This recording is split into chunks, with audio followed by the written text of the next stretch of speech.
Hey everyone, thank you for joining the 5th steering committee meeting of the IGF-USA 2021 planning cycle here.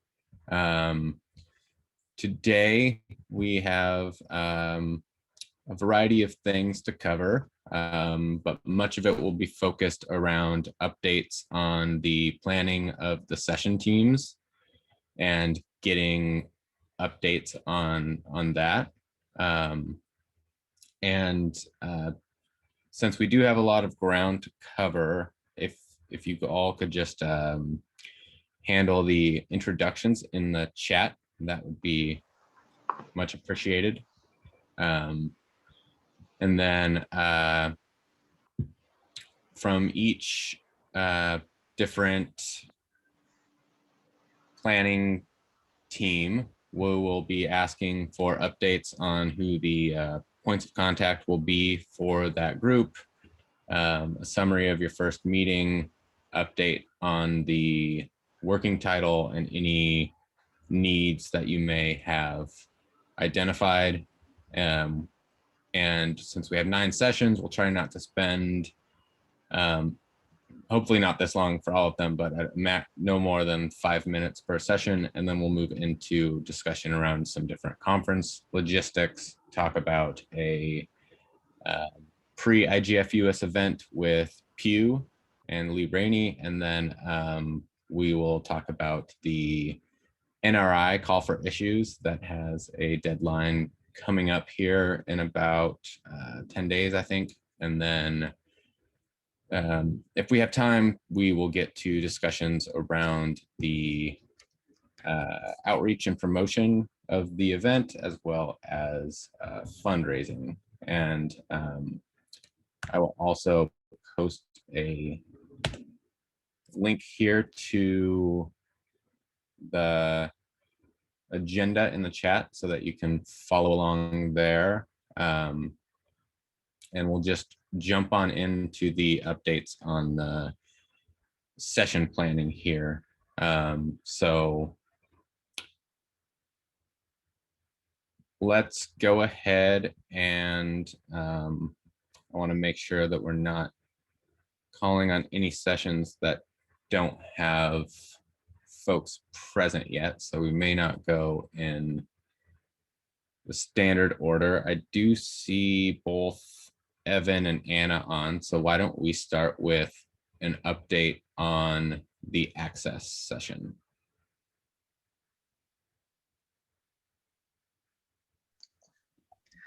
Sure thing. I can go ahead and give a brief update, and then Evan, feel free to jump in and fill in the holes. But Evan and I are going to be leading up the access session.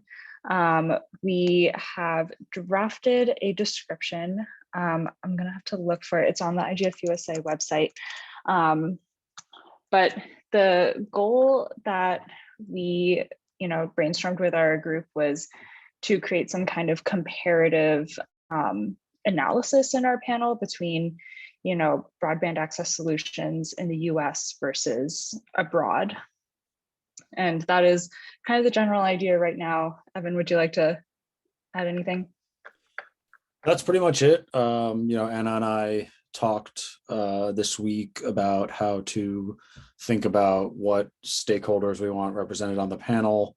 And we're going to be kicking those ideas over to the rest of the group for edits prior to our session-specific meeting next week. So try to narrow down some of the brainstorming we've done, think about those stakeholders. And I think we talked a bit about, as Anna mentioned, about how to focus on that international bit, which was some of the consistent feedback that we heard in our last session-specific meeting, to make sure that we incorporate that comparative perspective from other countries versus the US.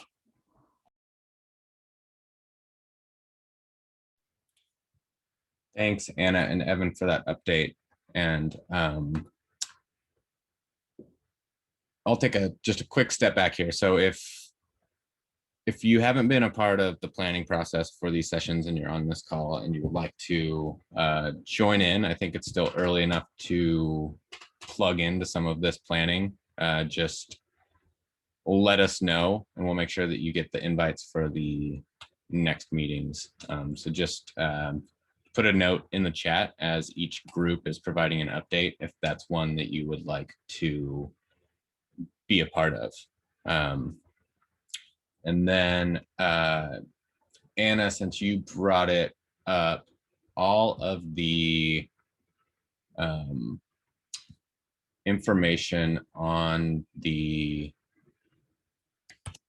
groups and the planning and their collaborative documents can be found here. So that will have a page for each group, and it will have when the next meeting is, it will have any notes or recordings, timeline, and any updates as they come in, and we'll keep this as up to date as possible. So with that, I'm just going to jump to the next one here. Lori, since I see you here, do you want to give us an update on the privacy?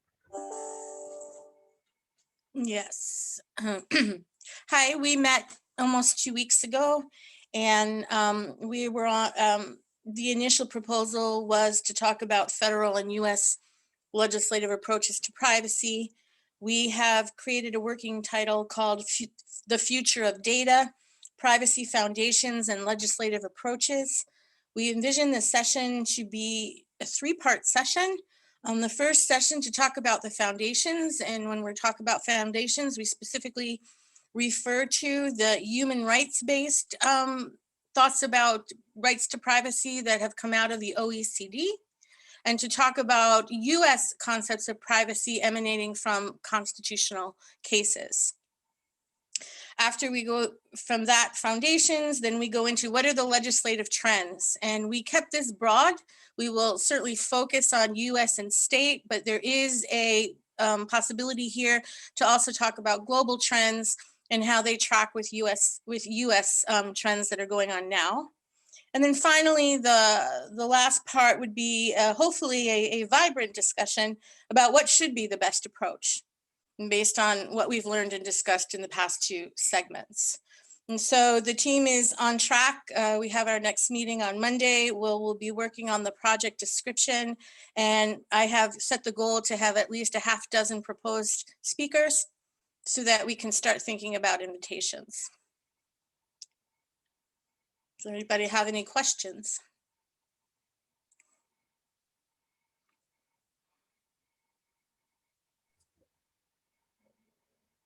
Okay, then. All right, well, thank you for that update, Lori. And why don't we move on down the line to Shane? Why don't you give us an update on what's happening in the world of IoT?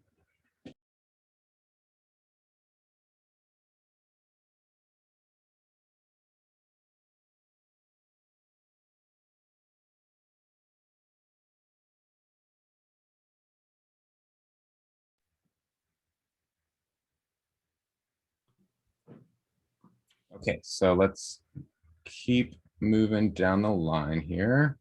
I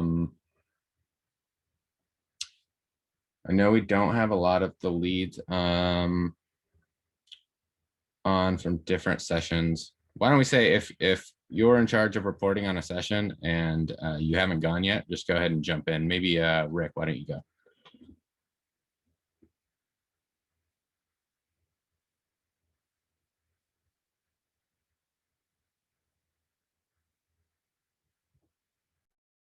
Sorry about that. I am not as far along as Lori is, so I'm just embarrassed at this point. So Dustin, if you can provide just the overview, because I can't open up the document right away that we have for our panel, and my notes aren't comprehensive enough to do it. Can you? Yeah, I will pull that up.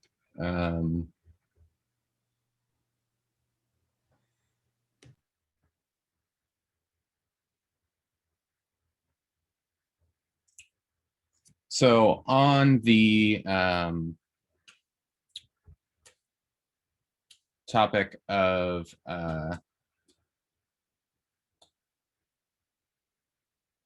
content moderation here, just reading through some of the notes, and I think if anyone else wants to chime in, maybe Courtney as well, feel free to cut me off here.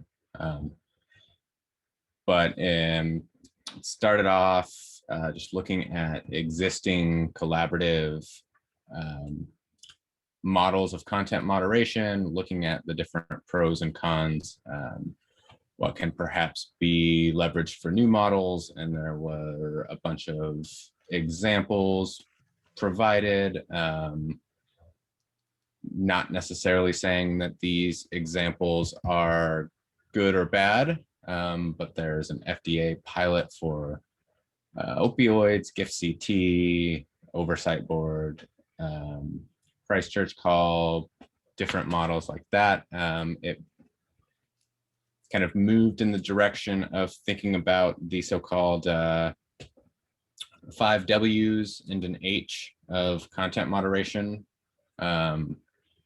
and taking an approach with prepared materials, looking at some of the different models to provide some background for that discussion on the 5 W's, so to speak. And then looking at incentives for the private sector to fill gaps and keep participating in collaborative models and keeping that participation consistent, and how to support doing the right thing, I guess. So yeah, if I could just add sort of the kind of philosophy that we were going with here is that there is a lot of different ways that people are handling content moderation out there at different levels of the internet stack. And we wanted to highlight what those are. And then are there gaps that are one, kind of the horizontal gaps of where people are doing great things, but it's not coordinated, but also are there vertical gaps that are occurring? So, you know, this part of the stack is doing some really interesting things, as is this part, but they're not communicating up and down. And since this is sort of, think of it as I don't want to get into another conversation, but, you know, kind of supply chain, you know, are there ways that we can fill in those gaps and say, okay, there's a lot of great things going on. Different entities are doing good things in content moderation, but there are still problems. And that's maybe what is causing, now I want to keep this as, you know, 50-50 on each side, you know, but that is what may be causing the angst among regulators who feel that they need to fill in those gaps. Or can the private sector do it? And if we had better coordination. So it was sort of more the framework. Dustin, Linda, did I kind of capture that and others who were on the call correctly of the ideas? I might just, I mean, I think that we're very much coming at this from a non-normative place and really looking at what is happening, you know, public-private partnerships, multi-stakeholder partnerships, private only, and like what this might mean for coordination. So I think we want to be careful about not taking a normative perspective, but it's more of a, you know, looking at the landscape, what's happening. Yes, what are the challenges and opportunities for regulators, but also what does that mean for, you know, the public? Yeah, we just didn't want to create another content moderation section 30 panel was sort of the exactly question, the goal. I mean, we can do that, but you know, that's every other day, you know, just looking at that choices calendar. Yeah, and I mean, I think it would be really a little bit different.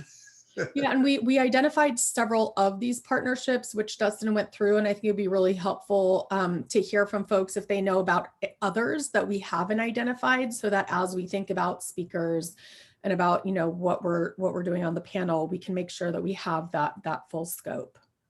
Yeah, that's sort of our next steps, is that we don't have an inventory yet, and obviously we're not going to cover everybody's, but if we can have, like, if people could submit to us where they see, like, you know, Facebook has their project that everyone knows about.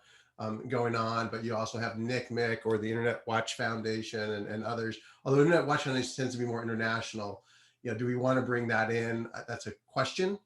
But definitely some of the domestic ones. I think the folks had mentioned the FDA partnership, but there's also other issues where, again, how we're going to design this, but we would love to have as much input as to ideas of content moderation that, that the public and the private sector are working together on in different stacks, so we can have a comprehensive kind of overview. And even if we don't have panelists, if we have materials that we could link to or reference, that would be great as well.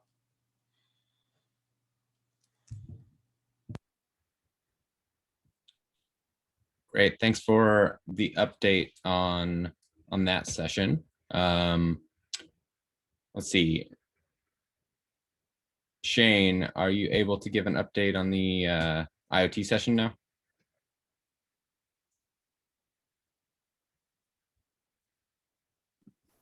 Okay, no, I guess. Oh, there we go. I'm sorry. I sure my name.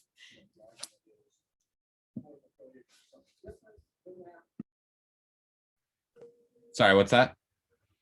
We can't hear you. I apologize, guys. I'm multitasking. I got 2 calls going on. Was there something specific you wanted from me? Oh, just an update on the IoT call real quick, if you Sure. were able Okay. to. Yeah, absolutely. So actually, we're in great shape. We have several organizations, and the main one being whatever USTA stands for. Off the top of my head, I'm exhausted. Sorry, I can't remember something telephone. They have about 27 organizations that have signed on to an international standardization plan around IoT. It is one of a couple. And so we're looking at that as a part of the model to have the dialogue around where to place cybersecurity. One of the key things that we're discussing is, because IoT is a huge issue, are we talking industrial or consumer, or where are we going to come in on that? And we already are very far along with the we're kind of already to panel planning and looking for potential speakers, realizing we have the opportunity to really kind of go with the globe, or at least the United States, with IGF-USA being virtual. Awesome. Okay. Thanks. Okay. Awesome. So let's see, who else do we have on here that could give an update? A stab at the cybersecurity, since we're missing our co-chairs. Yeah, why don't you go ahead and do that? So the cybersecurity session planning, the first about third of the meeting was brainstorming. Obviously with such a huge topic, we could go a number of directions. We felt that given the relevance and importance of supply chain at this point, that we were able to narrow from there to about here, and that we would try to tackle, what happens, not in the physical world, but the information sharing networks that support the supply chain. And, so we're trying to figure out how we want to dive into that and look at the threats, look at potential vulnerabilities, and making certain that we're trying to identify what might be missing. We would think one of the ideas we have is kind of picking up where the work over the last few years that NTIA has been working with the software bill of materials, the SBOM, taking that into, sort of the virtual world and what's next with that. So that's where we are right now. We're still fairly early on, but we at least know we want to do something in the information sharing side of the supply chain.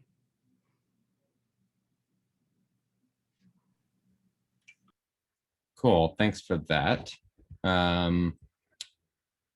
Just doing a quick scan here. I guess I will give an update on the regulation and fragmentation session, and others can jump in to supplement that if I miss anything. So we met as a group. There was no decision on who's going to take the full lead on that yet. So I guess that's why I'm here giving the update at the moment. But during the discussion, we kind of started off with an agreement that we're operating from the assumption that fragmentation is generally a bad thing, and decided to kind of focus on the potential causes and risks and, you know, ways to potentially avoid fragmentation from occurring. Obviously, a big cause that will be a focal point of this session is the regulatory causes, hence regulation and fragmentation.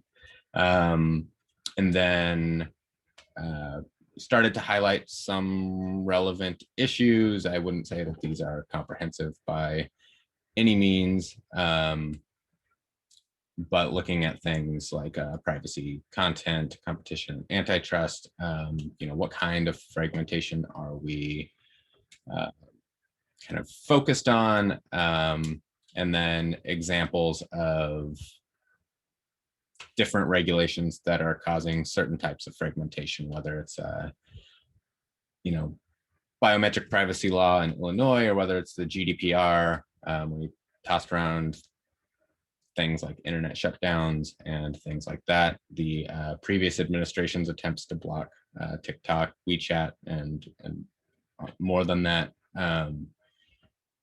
And also thinking about both the intended and unintended fragmentation. And then we talked about doing this in the form of scenarios like we've done in the past. So having several scenarios that are kind of playing out different situations in which fragmentation is occurring and what the drivers are. And I know earlier today, Mike sent around a relatively long email with some suggestions, and I haven't had a chance to catch up on that yet. So Melinda, I saw that you responded to it. I don't know if you want to provide an update on that progress, or if it's too early for us to provide that as part of the summary. I think your summary was comprehensive. The current email exchange really is the details behind when Dustin had mentioned, you know, what are the drivers? It's really defining those really clearly in the scenarios so that we know these are things like, is the driver too much regulation, too much of a specific type of regulation, some other intervention. That's what we mean. So that's really what the details that we're diving into right now. Thanks, Melinda. Is there anybody else that wanted to add to that at all? Yeah, Rick, I'm also just what is behind the fragment, you know, the fragmentation, you know, is it unavoidable with, you know, we had this conversation on sovereignty, you know, are there going to be unavoidable fragmentation just because we are all, you know, nations and have different rules and different cultures, and how do we help with that, those impacts that are, you know, some may say anti-competitive or trying to protect, but others just cultural. And you know, I use the one for Canada, for example, where they limit the amount of television shows produced in the United States into their country. You know, is that a censorship of Canada? You know, and you know that we can't limit the number of Canadian shows in the U.S. under the First Amendment. So, but we can stop a company from buying a U.S. telecommunications firm that's foreign. And we have those laws. So those are some of the areas that we're looking at and trying to make sure that we have a comprehensive view. And what's the best way to kind of move forward and again, using my own terminology, a seamless flow of information. That's, you know, where you deal with some of these issues, but you're trying to minimize the fragmentation of some of these rules and how we go about doing it. But we all like the idea of scenarios. Yes. Will definitely be a useful vehicle to present a whole lot of material. As you can tell, we've already spent a lot of time on it. Yeah. I agree with Jonathan Zucks, by the way. He's absolutely right. And that's why we haven't limited Canadian. Yes, I've given you my sense of humor with one of my favorite Canadian shows. That and Schitt's Creek, but yeah, gotta have them. Gotta have Canadian TV. Is there anyone else that wants to chime in on this one that was on the call? Just since we haven't determined a point of contact yet. Okay, so let's move on to the next one. Is there anybody that was on the re-examining antitrust session that would like to provide an update on that?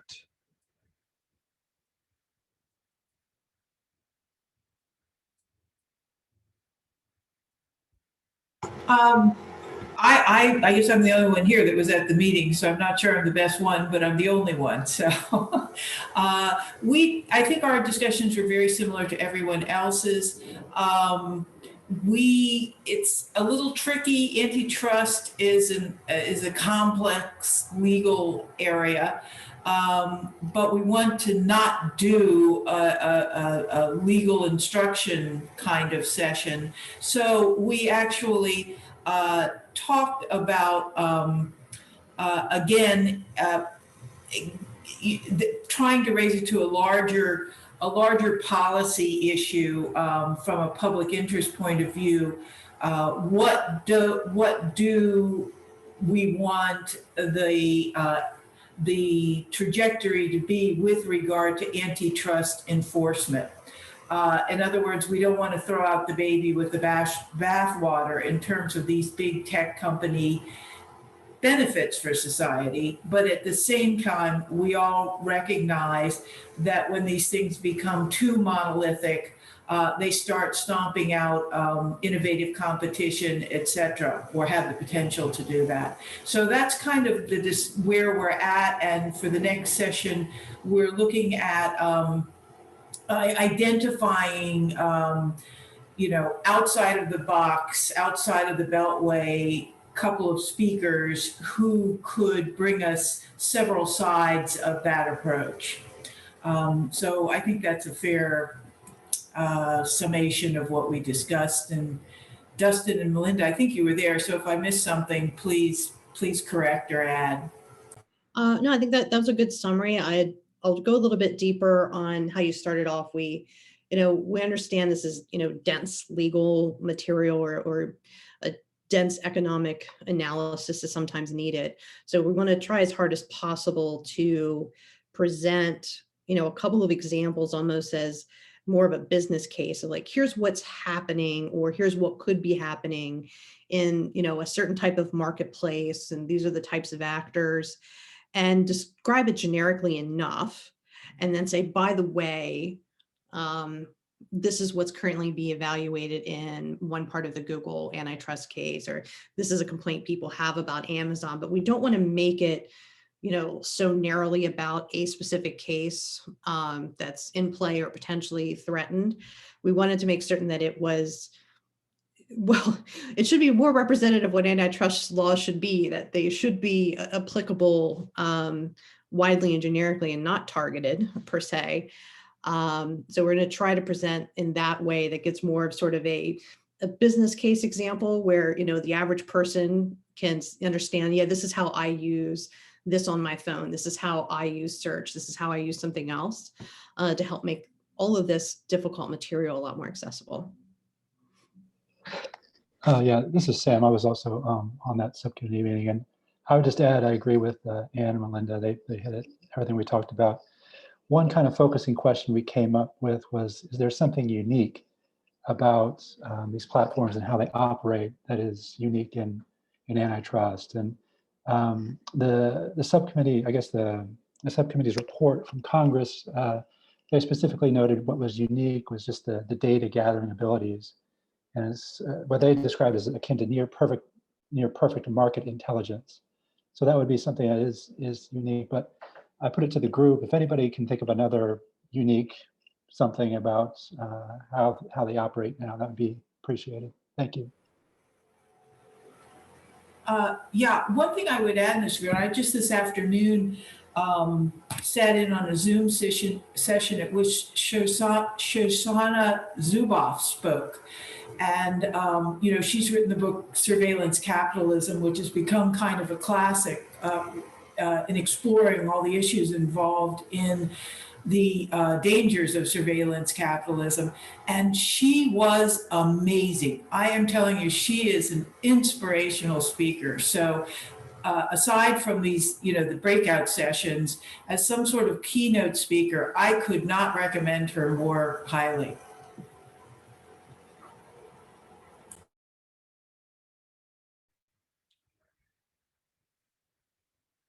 Great. Thanks for all of the team update there. I appreciate that. And then let's see, do we have I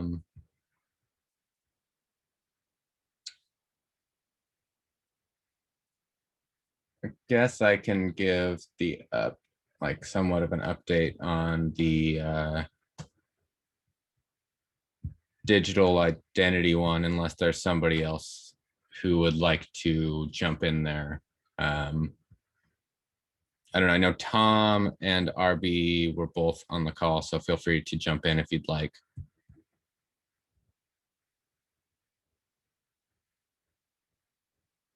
But if not, I will run through it. So, okay. Yeah, please do. I didn't keep up with this. So I'm not ready to address it. Sorry. Oh, no worries, no worries. I just thought I would provide the opportunity. I was actually kind of looking forward to this being a meeting where I didn't have to talk very much. So yeah, so in terms of the working title, we're looking at something like, why don't we have better digital ID? And you know, what could we do if it did?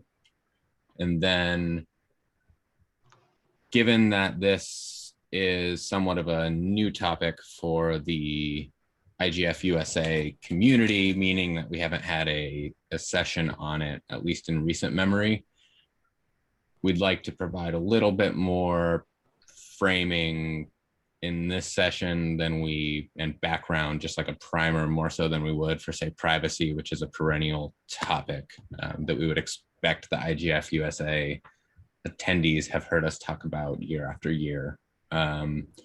We thought about how much we might want to focus on examples of digital ID implementation on a government scale from different countries. But I think we were kind of moving away from that a little bit. We had a discussion about whether or not we should be focused on authentication and identification of people, or also digital objects. That conversation moved in the direction of the identification of people more so than objects, and then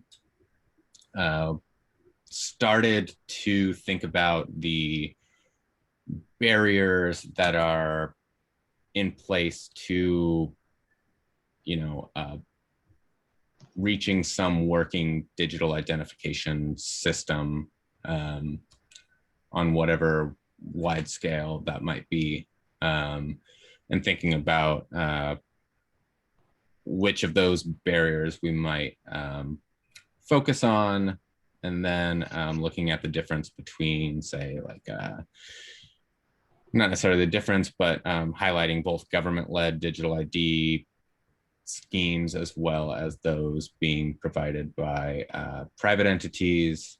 And then I think that's about as far as we got. We didn't have the full group there and wanted to leave some of that open for when the full group could gather. So we're actually meeting as a group again this afternoon at 5. So that's one of the things that we tried to, because it's such a broad topic. I think we also talked about making sure we were focusing on the idea of the digital identity of people versus the digital identity of things, because they are sometimes can be one and the same, but but we want, it's such a broad topic. So we said we're looking at more the digital ID of people and not let the IoT people focus on the Internet of Things. We'll take anything in that area you guys want us to talk about. Just throw it over the transom. Yeah, that's yours. That's yours, Shane. But of people, and Mike had mentioned, Mike Nelson had mentioned, some examples of other countries that have broader digital identities currently. I like Lori's idea of digital passport, the title she came up with. I thought that was really a very good title. So I hope someone wrote that down, who's in charge. But that was really kind of the focus, and national IDs and maybe, and again, have this a further conversation, but some of the struggles within the US, we've tried national IDs in the past and they don't go over very well.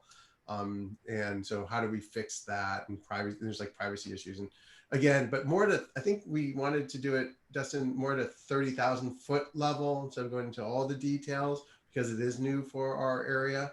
But I mean, we'll have more of that conversation after this call. Well, and Jeremy Grant is also going to chair the session, as I recall. Yes, that's correct. And Mike said he would be a good person to have as a speaker too, if I recall correctly. So are the pets of IGF-USA in the things or in the people category? Inquiring minds want to know. Next call.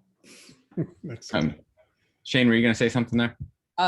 Just if I can be helpful, a lot of the people that I used to work with at VeriSign back when we were an authentication company that went to Symantec that have now presidents of fully identification companies that are doing the actual authentication. And, for banks, for major companies, I'd be happy to help you get a speaker. I'm sure you guys know lots of people, but if I can be helpful, let me know. No, that'd be great, Shane. I think that's going to be one of the struggles, because we had some good ideas of people who have gone through this. We talked about like the NIST effort, right? With Alan Davidson and someone else was there. And we just, there's a lot of good people who we could tap into, but having some real life examples to kind of highlight the struggles of trying to do this would be great and helpful. So a thought for you, and I actually just penned a blog that's going to go up tomorrow on this, is what to do about child online safety, COPPA, and just to say, as we're saying we want the world to have, the United States to have broadband, we need to think about what we're using that for. And there's a real challenge in the education space where they are not only, you have to authenticate students, you have to bind them with a parent at some level, and then there's an ability to off-ramp that to potentially commercial use. But there's also what they call edutainment. Understand, I don't have children, so these are all words to me. That you need to know who people are online at a level that is not as relative to an adult. So, but it also means that you've got some people that's since you need that to be a really hard edge, we know who we're dealing with because of the challenge of children, that those might be really good lessons learned to a bigger or a broader platform that you put forward. Yeah, that's dead on, especially in the COPPA space. You're not supposed to know who everybody is, but at the same time, in order to protect children, you need to know who people are. Right. It's one of those issues. So, but yeah, that's and being able to do the disaggregation between the two, that's valid and capable too. But you have to actually take the energy and convince policymakers to put that into a place. And then again, I think a lot of us struggle with. You want the outcome, not the technology, as the part that is like COPPA. We know what we need in COPPA, but thank God in 1999 they didn't say exactly how they wanted it to be done, because it'd still be in the regulations. Yeah. So if you could send us that final version, Shane, around, that'd be helpful too. Techpolicydaily.com goes up 6:30 tomorrow morning, but I will send it to the list. Those of us who are lazy, thank you, Shane. Rick, I would never put you in that category. No, thank you for that though. That's helpful, and we'll have hopefully take this conversation even further in just a few minutes. I think the last one that we need to provide an update on is the digital markets and well, the future of digital markets. We ended up with a more accurately described title, which is building better online markets and communities, so that it's not just focused on the future of markets where there are exchanges of services or financial transactions and things like that, but also open source communities, volunteer communities, things like that. And we wanted to make this one focus a lot more on like the user perspective or the impact on people, and talked about it in the context of the future of work, not so much in the automation of physical processes being replaced, but about how we think about work and how value is determined and compensated, and different models and marketplaces that are making work look differently potentially in the future, talking about things like Patreon, for example, or Fiverr, or these different marketplaces where people can put their skills up and be matched with somebody who would like to utilize those, or just different ways in which people are using social media to drive revenue, whether we're looking at artists or things like that. And then we talked a little bit about how cryptocurrency, things like NFTs, could play into this, and the peer-to-peer economy and these kind of two-sided marketplaces with the roles of with tech companies and platforms playing an intermediary role. Like I said earlier, we focused on open source communities, things like GitHub, or just Wikipedia, these communities where people are coming together and doing things that aren't purely commercial in nature in a way that they couldn't necessarily do before. And that includes a variety of other volunteering of skills as well. Another topic that came up was, or another example that came up was Substack, and different ways in which journalism might be monetized. And then, while not central to the conversation, we talked about the different barriers that, such as access to capital and things like that, that might, still prevent somebody, even in a slightly less frictioned marketplace, still prevent them from participating in the new digital economy and society. Of course, we can't have this session without having a little nod to the performing arts. I don't see Natalie on, but we'll make sure that gets covered a little bit. And then talked a little bit about e-health as well. But perhaps the most interesting aspect of this session is that we're looking at a different format. So starting off with a series of lightning talks from those who have examples of ways in which they're kind of changing the future of markets and communities. So, maybe bringing somebody in from the examples we used, like Substack, Patreon, GitHub, maybe some people that are using change.org or things like that to drive social movements, and just and then following that up with a panel of speakers that can take those examples and some of the prompts that we give them and have an interesting conversation that synthesizes the different examples that are introduced during that lightning round session. And anyone else who's on that call, feel free to add to that.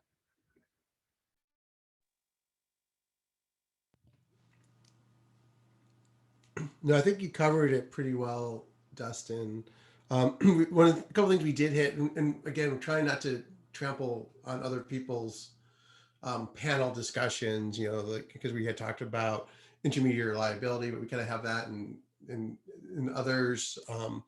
But the one area that we did talk, that you did mention was financial technology, fintech, as a growth area. I mean, just look at the dollars flowing into that space, and Robinhood and all that, and where it's democratizing investments and what does that mean. So the fintech world is also key to that. We didn't want it to be a kind of review of the impact of COVID-19, because who knows what will happen, but more, going forward, because some things may not survive after COVID in a sense, but where things really are having a strong base. And I think that's where in the fintech world, we kind of got into some of the cryptocurrency. We talked about Perch Credit, some others that are out there that are potential lightning talk for the lightning talks. And then the one thing I saw last night, if anyone saw it on the Bloomberg Tech, is the 18-year-old young lady who is still a senior in high school, and she's already made $1 million in endorsement deals off of TikTok and her other social networking sites, and she's going to Penn State next year. And it's like, it's just crazy the amount of money that some of these people are making. It's interesting for our future of work in that space. That we're going to have some interesting interviews over the next few nights with these young people who are just kind of crushing it in that space. So that's something to think about. But we want to make sure that we don't get too much into, as Dustin said, automation and some of the things that we've done in the past. But Jonathan wasn't on that call, and Jonathan had some ideas, and I just want to make sure that Jonathan knows that we want to make sure his ideas are heard and part of this. Yeah, I'll be on the next one, Rick. Okay. So, sorry, I missed that one. Oh, no, it's okay. I know you've been working with others and Steve and others and doing some great work in this space. So I just want to make sure that we don't, you're not left out in that, and as we start going through this process.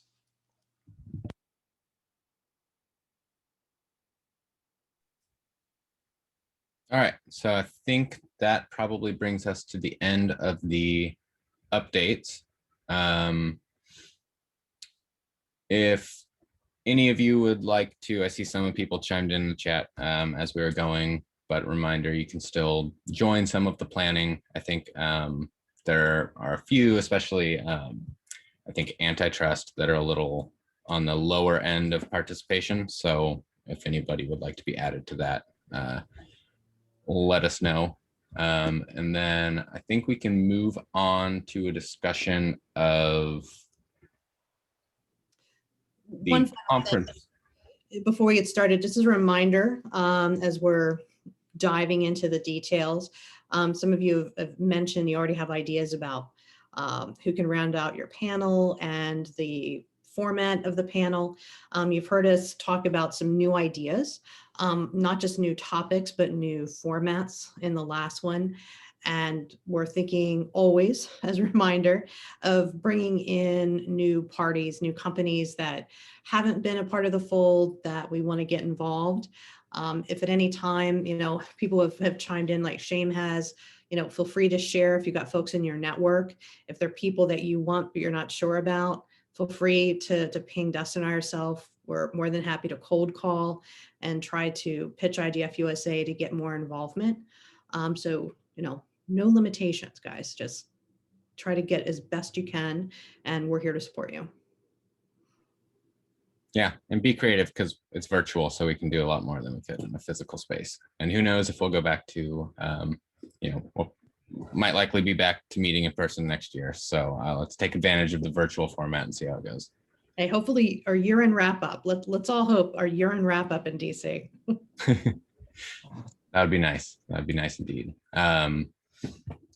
So part of what we were hoping to discuss on the conference logistics involves starting to at least get a general idea of what a draft schedule might look like.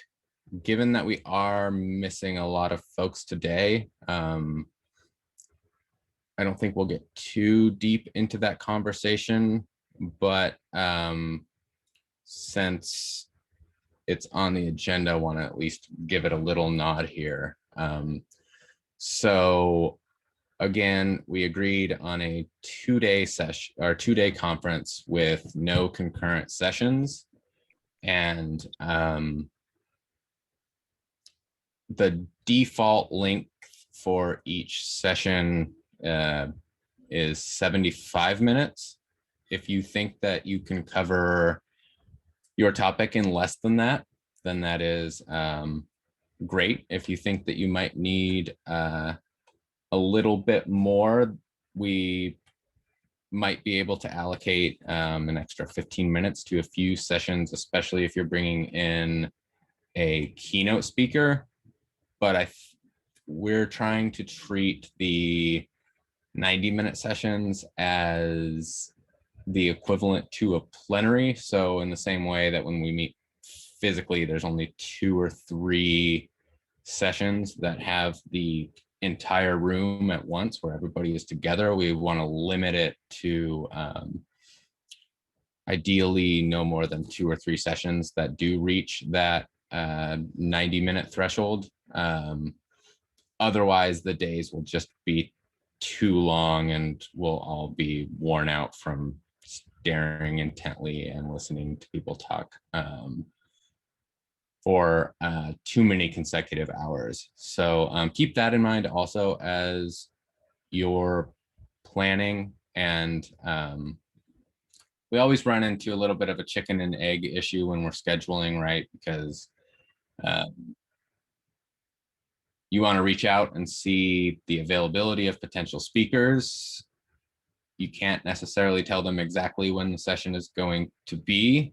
But if we did assign all of the sessions right now, then you may reach out to a speaker and they may say, oh, I could have done it later in the afternoon. So we kind of run into that issue. But I think if we can kind of start to tentatively agree with what makes sense to be earlier in the conference, what makes sense to be later, and have a general idea of like day 1 or day 2 with a little bit of flexibility, then and I think it's also a little bit of a first come first serve thing. So it's a little bit of an incentive for the planners to move a little quicker and get your speakers confirmed, because if you have a full panel and there's only one time slot that works for you and nobody else has claimed that time slot, most likely you're going to get it, maybe with the exception of the opening and closing sessions. So keep that in mind as well. And then this is just something that we pulled together as a straw man of a potentially good order of the sessions, opening up on looking at building better online markets and communities, focusing on access and digital inclusion, followed by digital identity, followed by content moderation. That would wrap day 1. Day 2, start off the day strong with some discussions about security and then about IoT, followed by antitrust, privacy, and then closing out with our scenario session on regulatory changes and the potential fragmenting of the internet. We could open to ideas here. I do see some hands have shot up. So we'll go to Anne and Judith, and then if anybody else would like to provide any feedback on this, I'm going to stop sharing the screen and post it in the chat so that you can look at this on your own while we have the discussion. So go ahead, Anne. Yeah, I just have a quick general question. Have you decided what software platform you're going to host the conference in? I ask because I know some of them have the opportunity for sort of ongoing chat rooms or whatever. I never can figure those things out, but they look like a good idea. So that may have some impact on, how we're thinking about structuring the experience. So that is definitely something that we're going to discuss, and it's definitely part of this conversation. I think for the sessions, we are likely to stick with Zoom, but we may augment that with some sort of more permanent or ongoing chat functionality like Slack or something like that. But for right now, it's not as critical, but do know that Dustin and I are looking into this. We got a great tutorial from somebody who's deep involved and done a lot of great online sessions and turned us on to several tools that we can use to, supplement, whether it's for networking and other things. So we're looking at a number of things. So we assume that it will not be just all Zoom all the time. We'll have some variability to the extent of what's reasonable for us to manage and control both the continuity of the experience and the safety. Great, thanks. Yeah. So I think that for those that navigated our networking rooms last year, it will be a much better experience this year. So if nothing else, we'll have a much better lobby, so to speak, or hallway. So yeah, and if anybody has suggestions that they would like us to look at, we have, I think, a pretty comprehensive list, but are always open to looking at more. So Judith and then Rick. Hi, yes. So a couple of things. One is wondering why were you starting at 11 o'clock the first day and 10 o'clock the second day? Maybe look at starting at 10 o'clock. And what about the fun activities? We planning So, some fun activities the first day and second? Yeah, so so we do have the agenda that I sent around. The next topic is focusing on the fun committee, but want to focus first on the content, right? And then we'll get to that. And then the second part of my question is that did you talk to Diplo? And they had a lot of good ideas on different other tools to use for online conferences. And I did particularly like, there's a new one that I tried at the MAG meeting that was very good. And there's a new one that I think the Swiss had found out about it, and I think it was free now, and it's a newest one, and I think it seemed to work well, much better than Hopin, which I used, which I find very confusing. Yes, it does have different chat capabilities, but it's not. I like the idea of being able to have a different have like a hallways or something else like that. And I forgot which ones that they used at the MAG meeting, but it's pretty. I can look it up, but I think that was a very good one. And I think other people who were here went to the MAG meeting a few months ago, and there was an informal social there. Probably know what I'm talking about. Awesome, thanks for that, Judith. And so this is to answer the questions about the start time first. This is how we did it last year. So starting with this as a baseline, we started day 2 at 11 o'clock, and then we started day 2 at 10 o'clock because there are more sessions on day 2. So we either start early or end later. We don't need to necessarily, we could start at 11 and run until 6:30 and, bring in the heavy hitters to make sure everybody sticks around until the end. Maybe they're more likely to hang around later on rather than show up early, especially for the West Coast folks. But to answer the questions of why it's structured this way, this is how we had made it work last year. But these can all be moved around pretty easily, and you can see what it will look like. So happy to play around with that. And then thanks for the suggestions on the different platforms. Appreciate that. And on the topic of all the fun stuff, we'll be talking about that in just a second. And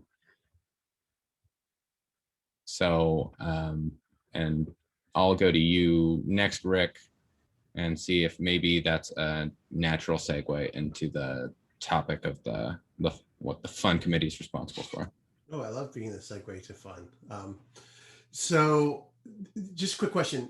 Keynotes, you had mentioned, you were just talking about sort of the heavy hitters. Are we looking at having that sort of a separate who we want our heavy hitters to be, or should each panel say, we would like to have a 10-minute heavy hitter, this is who we would like, and that eats into our time? So are there going to be separate times for sort of some keynotes, or is that something that we're each going to do with our own panels and say, we would like this person to kick our panel off, and that is the heavy hitter? So there may be, in the past, we've, in the introductory session, had like a general keynote to kick off the conference. That's more of a steering committee discussion. As far as the keynote that opens up a particular session, that is left up to the groups that are planning that particular session. I don't think it would be fair to say, you plan this whole session and we're going to tell you who's going to kick off your panel, because that obviously has a huge impact on how the conversation happens after, if it directly follows that keynote. And then in terms of how much it cuts into the time, if there's a compelling argument to make a session 90 minutes and that involves bringing in a keynote, or let's say 85 minutes, it can be considered. But as you can see from looking at the schedule, it's already kind of a long day each day. So ideally, we wouldn't add too much more time to each day. But and I think the session that we did have, I think we only had one go 90 minutes last year, and I think it went pretty well. So ideally, 10 minutes for a keynote and then fit everything else into the remaining 65, but we're open to adding some time. I mean, my recommendation would be to stick with, you have to be within your time limit, however you want to see your time, so we don't run over and make it too long, because everyone has the most important keynote person for their panel. So everyone would ask, so why don't maybe just for a time constraint, if my suggestion would be to say, you have your whatever minutes keynote fits in there, and then you can limit your panel discussion to X. And then where do these other kind of heavy hitters fit into the agenda? And how do we, and when do we have the discussion of who those individuals may be? Well, I think the only places that we would probably look at having an independent keynote would be probably at the beginning or the end of, I would say, the introductory session.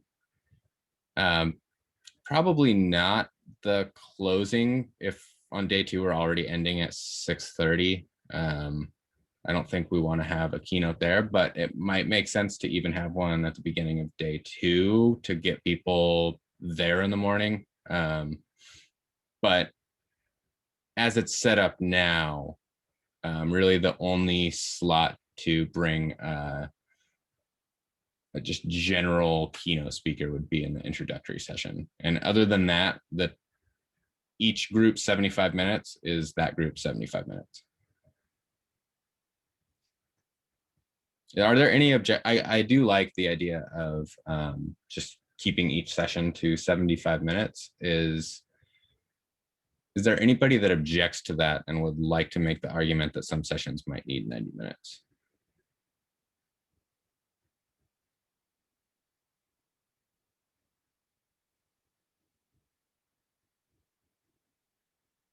Dustin? Yeah. Yeah, it's Lori. I was thinking, I know we had initially talked about it inside the planning group, but because our privacy thought session is 3 distinct sections, we thought it might need some extra time, because I would hate to spend a lot of time on the foundations and trends and then not have enough time to really talk about the policy questions. So I don't know. So I'm chiming in there because I haven't been 100% persuaded we can do this in 75 minutes. Okay. Thanks for that input. I think like we mentioned earlier, that the additional time would likely be only allocated if it involved an introduction to a session that involved like a keynote or something like that. Not necessarily to create more time to cover the content, because that's an argument that probably every session could make, that to adequate, because all of these topics are so deep and have so much that you could discuss, that I think each one of them could easily fill 90 minutes. If that makes sense. But open to additional thoughts on that if you think that we're making the wrong call there.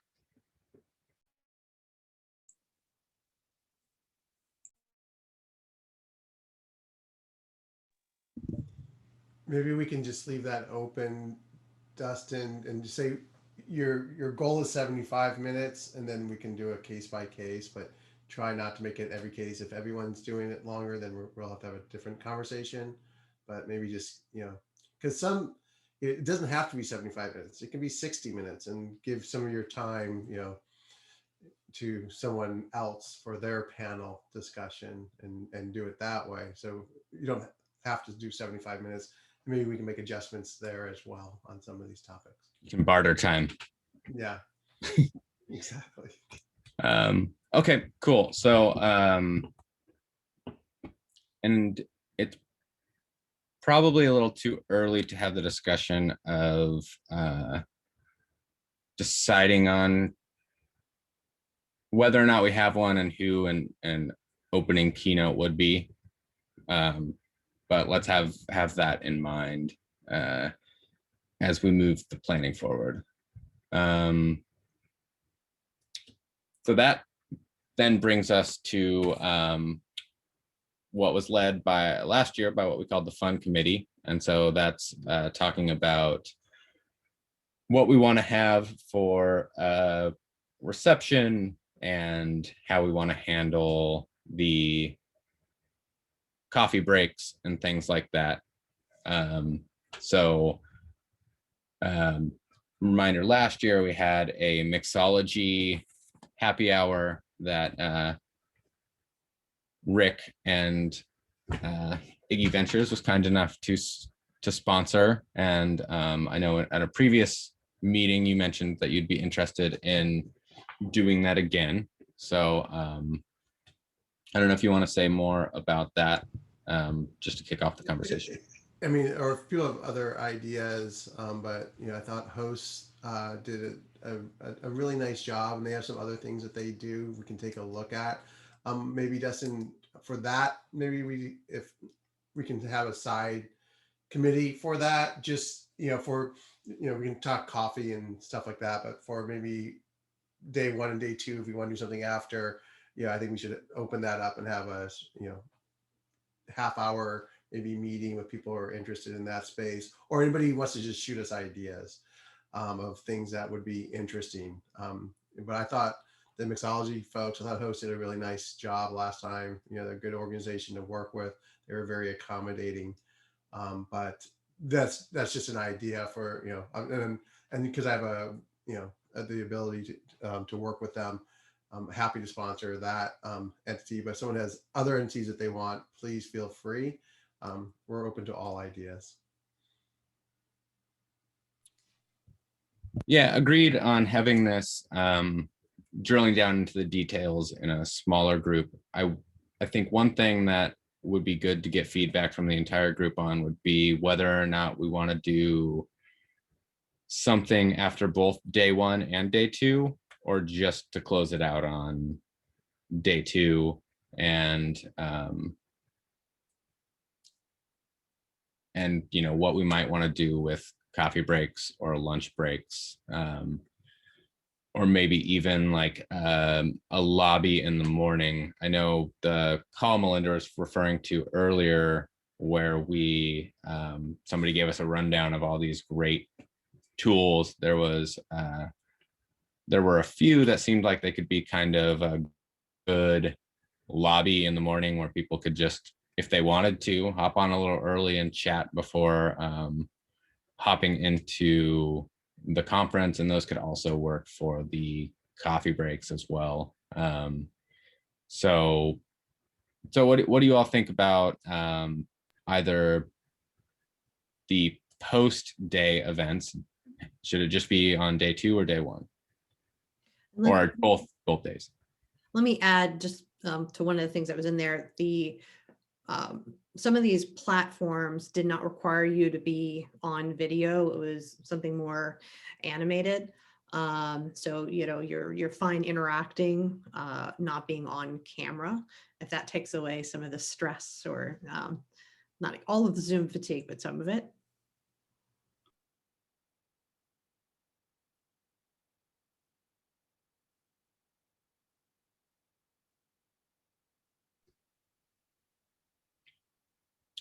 What about this as an idea? Day two is more of like a formal reception, and day one is just a kind of lobby hangout, a repurposing of the coffee break rooms, where people can talk about what was discussed at day one, or talk about whatever they want, but it's nothing formally structured. But day two can be something that's a little bit more structured. Yeah, Dustin, I like that idea. It's something, I put something in the chat like that, some casual networking on day one, but formal program on day two. And we got Mike joining us now. Yeah, Mike, you're muted. Sorry. This is hour number 9 on Zoom. Was there any open questions that our committee was? We were talking about the fun. The fun, that's the most important committee. Yeah, and Dustin mentioned an idea that we would have a casual networking on day one and formal program on day two. Did Dustin and Melinda tell you guys about our experience in Kumo? No. We had one of the smartest people I know on running conferences, Alistair Kroll. He's worked with O'Reilly, and he also runs the FWD 50 e-government conference. And he's done a lot of research on mingle, I call it mingle technology. So it's technology that allows you to take an avatar and maneuver around a virtual room and meet up with people and have conversations and even share a virtual drink. And so Melinda, Dustin, and I met with Alistair and his partner on this, and we really had a good time. It's a neat way to interact with dozens of people in a half hour. You can kind of pick and choose who you want to talk to, and you can move from one table to another table. Really a nice, I hope people have probably played with these. It's Kumo, Remo, GatherTown. There's about 50 of these, and Alistair's looked at all of them. Yeah, he mentioned something about, and then I like the one that the IGF Mag used, Wonder Me. Yeah. Yeah. So, and thanks again, Mike, for setting that up. That was great. So is there anybody that would like to join Mike, Melinda, Rick, Judith, and myself in kind of discussing this in more detail?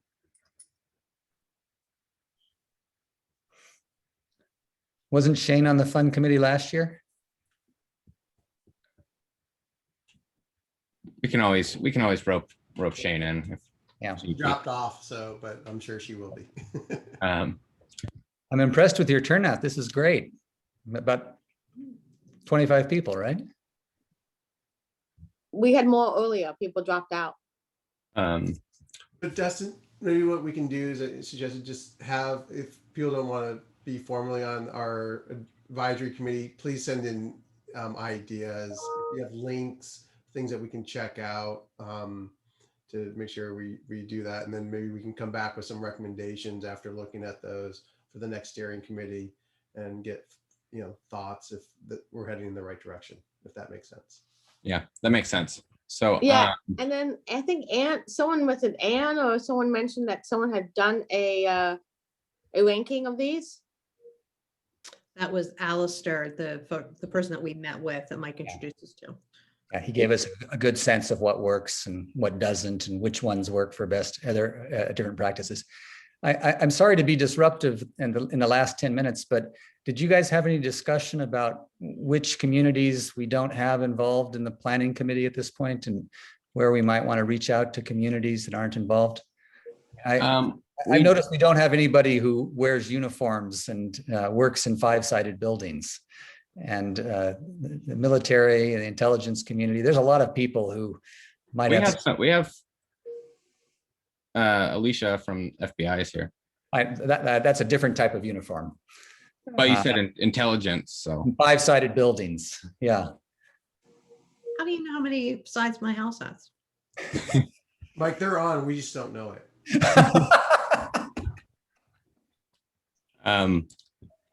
But yeah, so Mike, that's a good question. I think we need to discuss that another time because there are a few other things that need to be discussed in the last 10 minutes. Because one thing that we do need to decide on is which of our 9 topics we're going to submit to be part of the NRI collaborative sessions. And as a reminder, these are events that happen at the global IGF where we take forward the conversations at the IGF-USA and discuss with other NRIs what's happening locally in their country or region. And we can submit 2 of them, and generally we can participate in 2 of them. So I'm mistaken. So we can submit 3, and then generally we end up participating in 2, although sometimes 3. So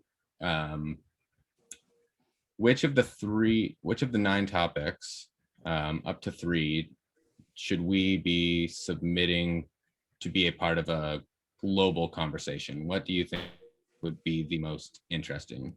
Judith, your hand went up. Yeah, I think the digital ID one would be something that I'm also thinking about what's going to be chosen by the others and be part of a panel. That's dependent on what we submit too, right? Like we're part of that process. Right, yeah, it is. But if we have something that's unusual, it may not be chosen by the others, in which case it won't get chosen there. So that's why digital ID is a truly global issue. And I think that is, inclusion is always a global one.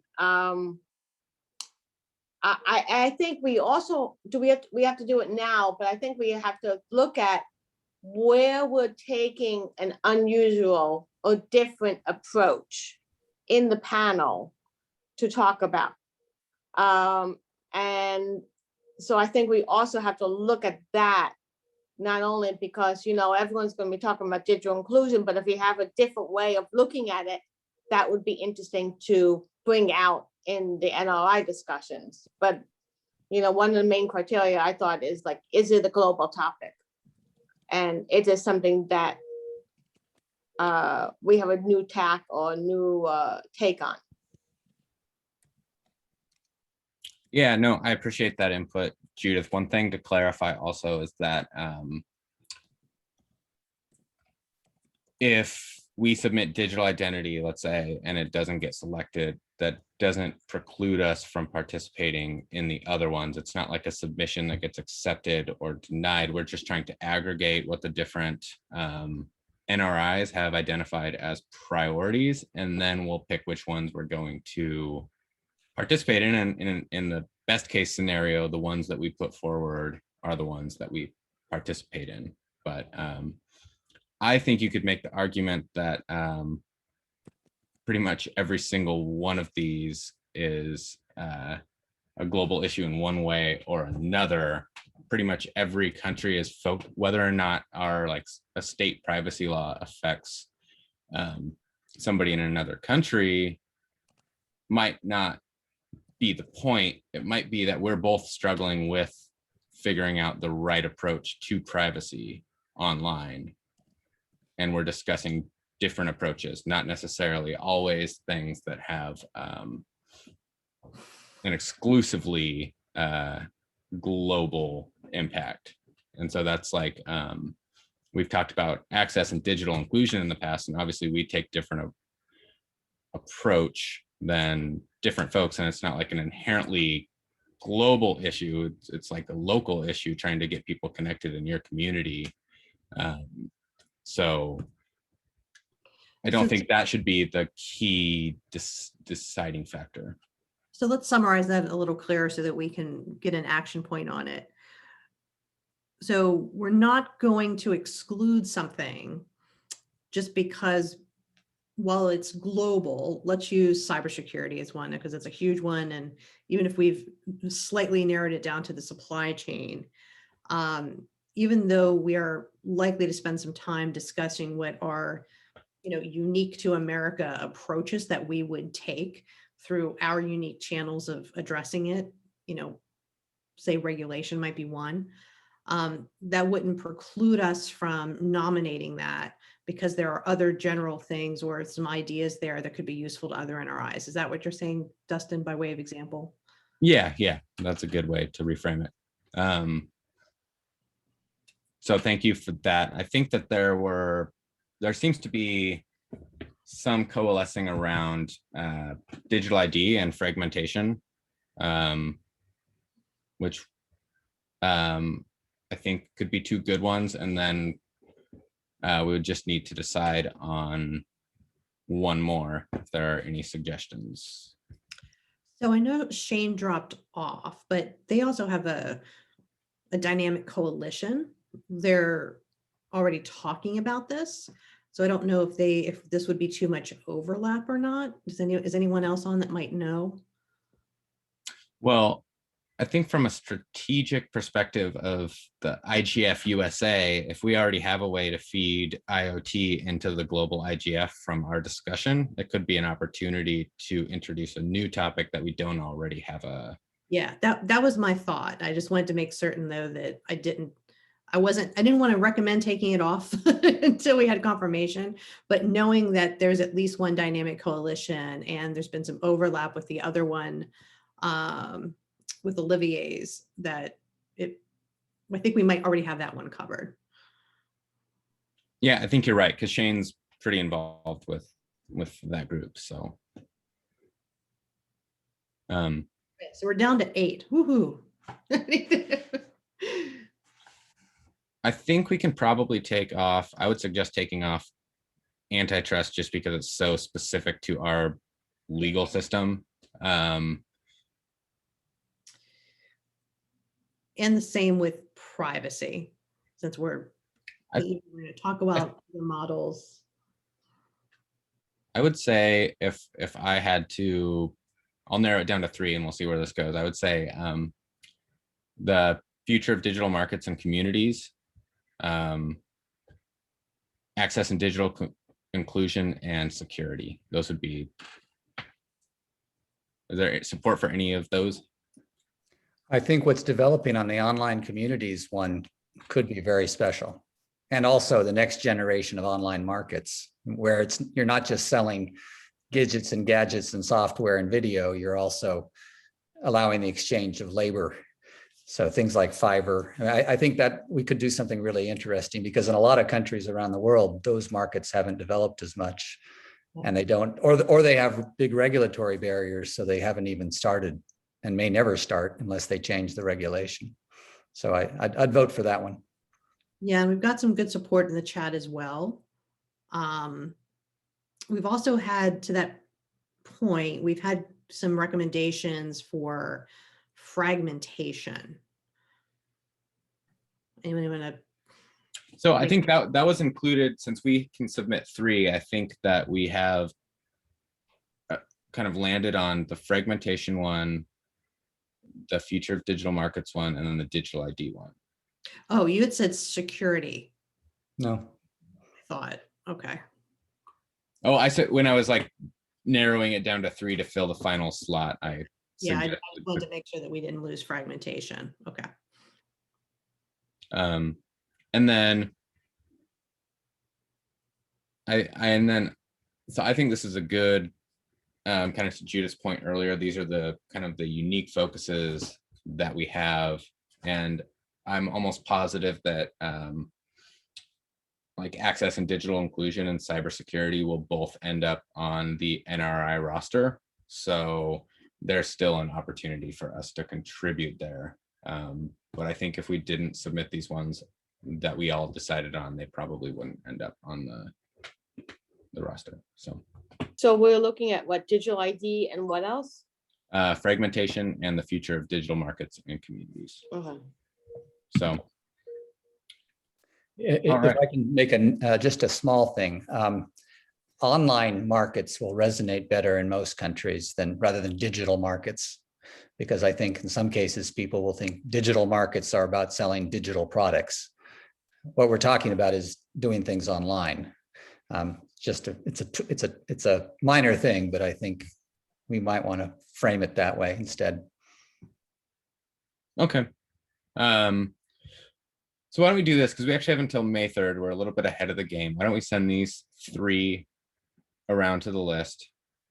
See if there's any further input, just so it's not down to those that hung out until the wee hours of the call. But I think we have a good path forward. The last thing that I was just going to quickly say is to let everybody know that like we did last year, there will be a pre-IGF-USA event with Pew focusing on some of their recent research, and that will likely be on either June 17th or June 23rd. And that's all we got for today. Right. When is the platform session coming? Not the platform, the digital ID. You're saying you were 5. It's in 30 minutes. Oh, could you send me a link for that? Sure. Thanks. Sure. It's the same one, right? No, it's a different link. Oh, it is. Okay. All right. All right. Thanks, everyone. Bye. Everybody. See you in the next calls.